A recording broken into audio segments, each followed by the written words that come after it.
If you have this long history of procrastinating and chronic laziness, and you set your mind and plan that today I'm going to do really great things, but when the day comes and the time comes, you're like, actually I'm not in the mood, so you reschedule it or put it off. If that sounds like you, then this video is going to be for you, because up until now, I bet you have been using productivity tips and hacks that are for super disciplined people, right? Those wake up at 5 a.m. and run a marathon, then go to work, come back home, go to the gym, do laundry, cook, and still go to bed by 9 p.m. type people. Those are the type of people where majority of these productivity tips are for. So instead today, I want to share with you some tips that are lazy girl friendly. How does your lazy brain work? How do you use your lazy brain to your advantage to get things done? In fact, this video is a continuation of part 1, which is already on my channel. By the way, Wagwan, I'm Tabia. Thank you so much for clicking on this video. Now let's jump right into it. So this is chapter 1 of the video, and the first thing I want to talk about is procrastination, because girl, laziness is not going anywhere if you still have procrastination there. Okay, laziness and procrastination, they are besties, they're inseparable, they're not gonna be separate at any time. Like, you're not gonna have laziness and not see procrastination, or see procrastination and not see laziness. They don't mean the same thing, but you have to deal with procrastination whenever you're talking about laziness. So first thing, I want to kind of get into a little of the psychology behind why you procrastinate, and to understand what the enemy is. You cannot conquer an enemy you don't know. A little fun fact. Me and my little fun facts. Anyways, if you cannot accurately describe a problem, or you don't understand the problem, there's no way you're going to have a solution. So if we're going to solve a problem, we have to understand what manner of problem we're dealing with. To conquer the enemy, we must know our enemy. So let's get to know procrastination a little bit better. So let's take, for instance, it's a Sunday and you woke up. You have a mental to-do list of things that you would like to do, or you're aware of that you have to do, or you're stressing about having to do. Okay, so that's the first red flag. You have a mental to-do list, not a calendar, not a schedule, not anything written out, nothing with structure. You just know at the back of your mind, I'm stressing about getting these 10 things done. I need them done, but I'm fluid on when it should happen. So that's the first thing. Okay, you have mental to-do lists. Okay, if you've ever carried around mental to-do lists, drop the brain emoji in the chat so I can see you that I'm talking to the right people. Phase 2 of procrastination. Now you're sitting there and you're thinking, okay, what do I do? And in the midst of you thinking about this, you get a phone notification. Okay, your bestie just posted. So now you comment, body is tea, right? And you're scrolling around and you're looking around. This is what Becky got going on. Okay, so Charles is on vacation. Okay, so this person celebrate buying a house. You saw some tea on some girl you don't like. You take up the phone, you call your cousin. Now you and her having a 2-hour conversation about this person, rejoicing over what happened to her because she's a op. And now about 4 or 5 hours had gone out of your day. Nothing productive had happened. So now you get up. Now you're thinking again, okay, what am I going to do? Laundry, I don't feel like it. Cooking, I don't feel like it. Going to the grocery store, I gotta fix my hair. I don't feel like it. And so you're going through this mental to-do list that you have, and you're like, I don't feel like it. I don't feel like it. As the night is coming down, you kind of feel bad, but hey, guess what? You have tomorrow. You'll do it tomorrow. Right? There's always tomorrow. This is what a procrastination loops look like. Now, you might not experience the same thing in great detail as how I just described it, but some of it might sound familiar, right? But the point is that you wake up, you have a mental to-do list, you cannot decide what to do, so you just distract yourself with things that are easy to do, things that are low pressure, things that you enjoy, and things that feel good in the moment. So that is what you'll substitute for doing what you should actually do in the midst of you trying to decide, okay, do I do this or do I do that, right? So what's causing you to do that? It's not that you're lazy. What's causing you to do that is decision fatigue, right? So you have too many decisions to make in the moment, so you get fatigued and you decide, I won't do any of this. So the best way to handle procrastination and decision fatigue is not having to make that decision at all. So how you do this is we're going to tap into psychology to fix this issue. So in your brain, you have the prefrontal cortex. What your prefrontal cortex is responsible for is decision making. That's what you tried to use when you woke up to decide what to do and you failed. So this is the analytical part of your brain. This is the decision making of your brain. This is the manager of your brain, right? This is the boss. This is the one that's supposed to tell you, do this, don't do this. But like I said, decision fatigue and distraction. I was about to say frustration. Maybe it could work. But decision fatigue and distractions will always cause the prefrontal cortex to not be very good at delegating to you in the moment what you should do. So what you want to do is shift your task and important things that you have to do to your basal ganglia. So what your basal ganglia does, it's the part that's responsible for making things automatic, for making you do things like it's your second nature. It's the part of your brain that's responsible for routine. So if you shift things that are important from your prefrontal cortex to your basal ganglia, you're going to do it so easy, right? There's no decision to make. There is no procrastination. So I'm going to make it make sense. Just follow me, girl. Just follow me.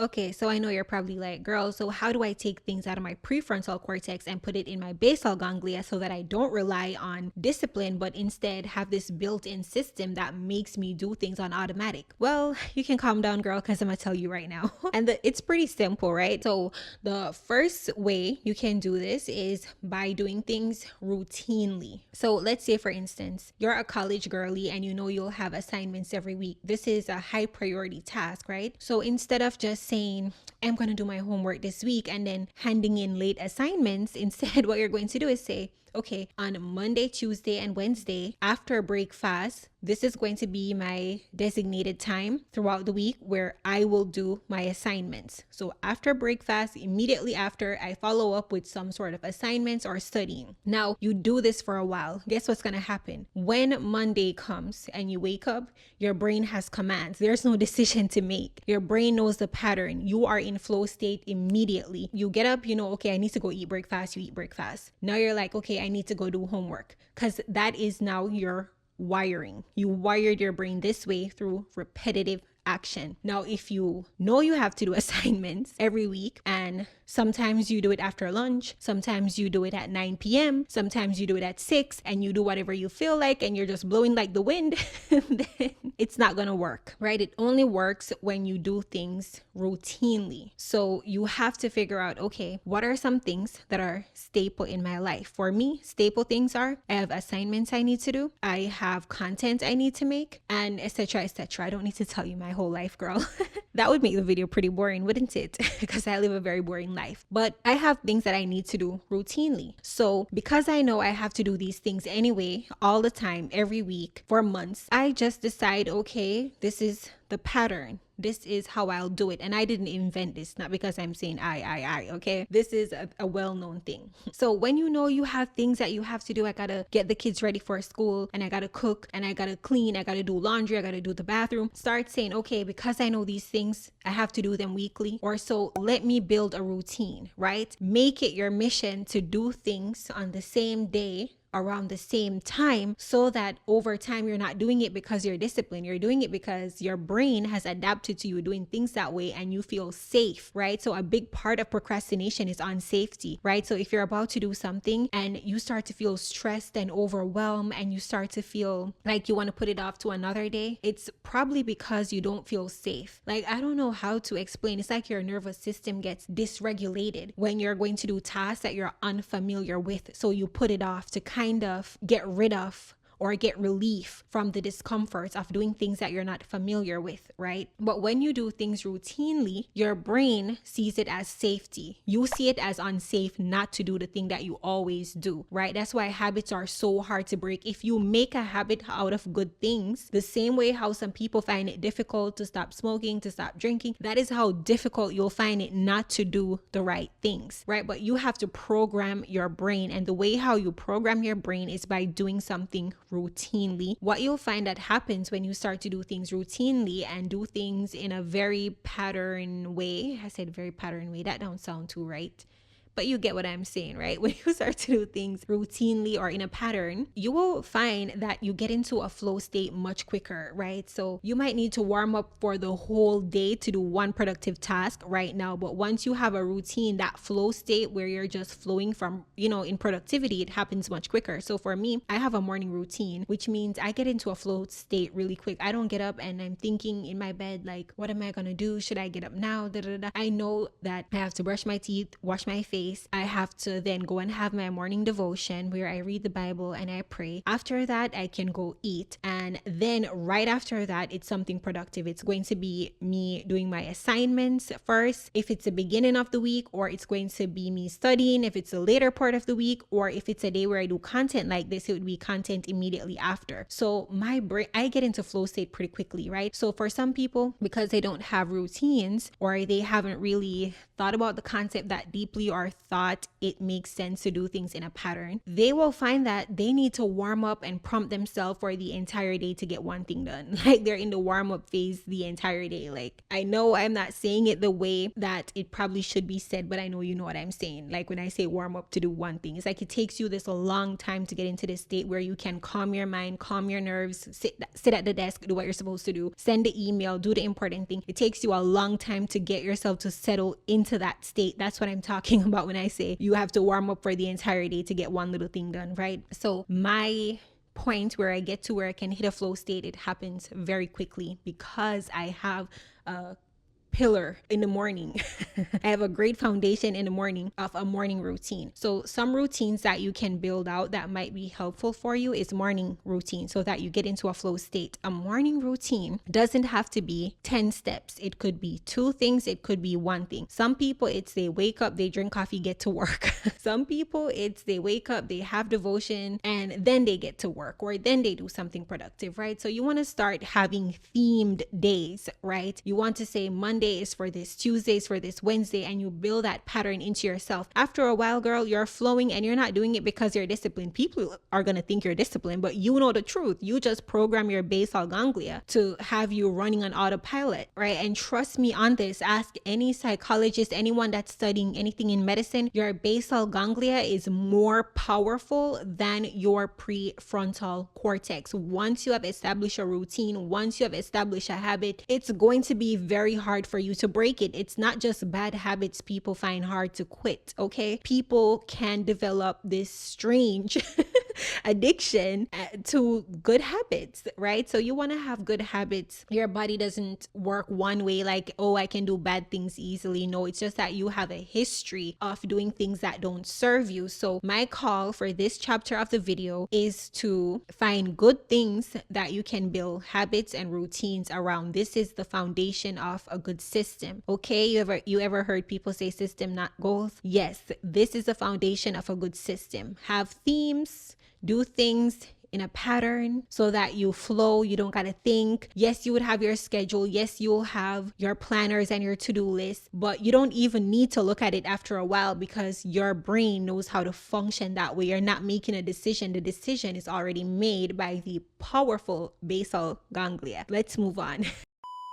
So the second thing I want to talk about in this video is when majority of the procrastination happens, right? So for a lot of people, procrastination happens in between tasks. So let's say you finally managed to do something productive. You started, right? But then you decided to take a little break. That little break turned into a 2-hour scrolling session on social media, or a 3-hour gossip session with your friends, or you start to clean the house top to bottom and you just get completely derailed from what you were originally doing, and then the day is lost, right? So one of the ways to help yourself to not derail too much after you started doing something productive is to set timers. Timers for me is a game changer. Like I've been had it on my phone, but once I start to use it for everything, it changed the game for me because I have what is called time blindness. I don't know if I made that up or something. I'm pretty sure I've heard that word before. Time blindness, where it's like you don't have great sense of time. You know how some people don't have sense of direction? I don't have a sense of time. So if I know I want to take a very short break, I will set a timer for like 5 minutes or 10 minutes. If I know I want a decent break, I'll set a timer for 30 minutes. If I know I want a very long break, then I'll probably just say 5 o'clock, I'll come back. But typically I won't set a timer for something that's going to be like a 3-hour break, but instead, if it's like an hour hour. Sometimes I'll set that, right? So timers has been really helpful with me to get back on track. It's like a cue that says you need to go now, right? And the little discipline that you have, once your timer goes off, you need to respond, you need to do it, okay? So I set timers. The other thing that I do that helps me to stay on track with tasks is alarms. So I don't just set alarms to wake up. I set alarms when I have an important webinar that's going to start. I set an alarm when there is something that I need to do at a specific time, and you can label your alarm, and I would label it whatever it is that I'm supposed to do with an emoji so that it's a little bit cute. I like to engage myself visually, guys. Timers is a cheat code to getting back on track. Try the timer method and let me know if it works for you. The second issue people come across when they're trying to be productive or they've managed to start doing something productive is that they did one productive task, good. Now they took a break, and now this break ended up being the entire day because guess what? Your brain checked the cue and there was nothing else there for you to do. There was no command. So it's important for you not just to say, I'm going to do this task now because I feel like it, and then you hope to have a productive day because you did one thing. No, you have to tell yourself, write it down, put it on a schedule, put it on a to-do list. Like watch part 1 of this video because I did a version before this where I talked more about those types of things, but you want to have it listed out. This is my little to-do list. This is what I have to do, right? So when you're done with one task, you can know exactly what should I do. Your brain needs these instructions. Otherwise, it's going to do whatever is comfortable, whatever feels safe, whatever is easy. That's how human brains are wired. It's wired to do the easy thing if there is no command for you to do, or if it isn't a pattern or a routine, it's going to do whatever it sees as safe and easy. Okay, the other solution I have, which is about the third solution I'm gonna give you for the break issue when you take breaks and end up derailing for the whole day, is to have longer work sessions. So there is this method where they say work 25 minutes, take 5 minutes break, 25 minutes, 5 minutes break. Girl, I tried that, it didn't work for me. So what I do is I work 3 hours, then take a break. I'll work 2 hours, then take a break. I have longer periods of time where I work. So if I'm doing my assignments, I'll set a timer for 3 hours and I'll sit there and I'll do it for 3 hours. Now you have to have a motive. You have to have a strong why when you're working on something for 3 hours with no breaks. Okay, I don't take breaks because breaks don't really work well with me. I get derailed too easily. Like I was taking the breaks, I was following the method, and then I'm like, is all these breaks really necessary? Are they benefiting me? Sometimes I have to restart getting back into a flow state. So I'm like, do I really need to be doing this actually? So I decided it's no. So I can work with longer focus periods, and now it's very easy. At first, I didn't start off at 3 hours. I started off doing 1 hour, then 2 hours. Now I do 3 hours, right? So I think the more you do something, which goes back to the basal ganglia, the easier things become. Okay, so you don't get better at things by avoid doing things that you think is hard or you can't do. You get better at hard things by doing hard things. You start at a level and you grow. If you found any of my tips helpful, make sure that you actually like the video and subscribe. As I'm looking at my talking points, I see that I have more, but I feel like we can stop here. Yeah, so if you want to hear more of my thoughts on different things, what has been working for me when it comes to productivity, goal setting, all the things, make sure that you subscribe. We went into the whole 9, so I feel like the video can end here. So yeah, thank you for watching and check out part 2.